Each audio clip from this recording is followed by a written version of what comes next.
So what role does your organization, the Gulf Restoration Network, play in addressing the dead zone? What are you all doing about this huge problem?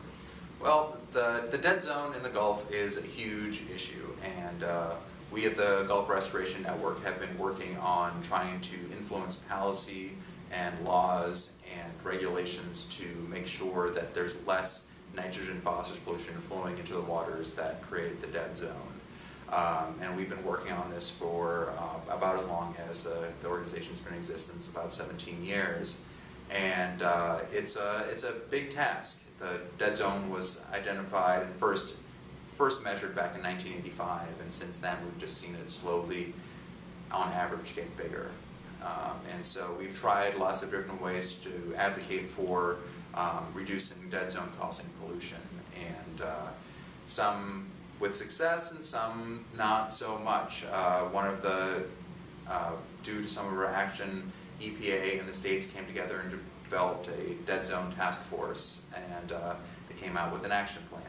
And regretfully, over the years, in their second action plan, we've affectionately learned to call it the Dead Zone Inaction Plan, because it relies mainly on voluntary mechanisms, and there's not any real accountability for the states or the feds to make these reductions.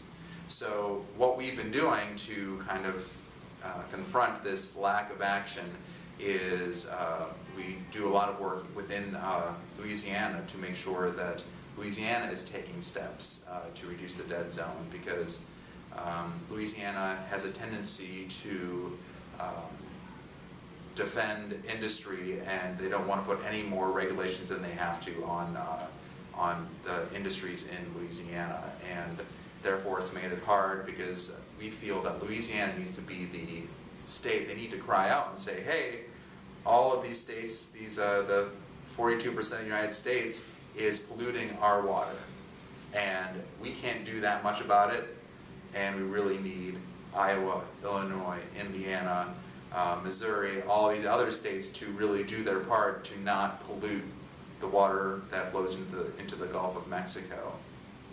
And so in order to do that, we're really trying to focus on Louisiana to be that voice, which has been admittedly very difficult for them to speak out against pollution. But we've also gotten together with a bunch of organizations up and down the Mississippi River called the Mississippi River Collaborative. And this is a group of advocacy organizations that are state-based throughout the main stem of the Mississippi River, legal organizations that can help us with everything from lawsuits to policy decisions, things like that, and then also technical experts that can help us get out and monitor some of these waters and come up with evidence of where these pollution reductions need to happen. And that's been really effective and amazing to have a unified voice up and down the Mississippi River to not only talk about the dead zone, but also all of the local problems, from harmful algae blooms to polluted drinking water to all these other issues, green slime growing in reservoirs. So we can really talk about how this nitrogen phosphorus pollution, this dead zone causing pollution, not only causes the dead zone, but also impairs and pollutes waters throughout the basin. So waters at home are being impacted. Even if you're in Iowa and you don't think you care about the dead zone, you probably do care at home. Yeah, it's I think really is, when it comes down to it, if you are working up in Minnesota, your first thought whenever you're fertilizing your lawn or putting fertilizer on your farm or flushing your toilet, isn't, oh, I wonder how this impacts the Gulf of Mexico that's a couple thousand miles away. It's what is this impacting to my backyard? Like, can I go swimming in Lake Pepin?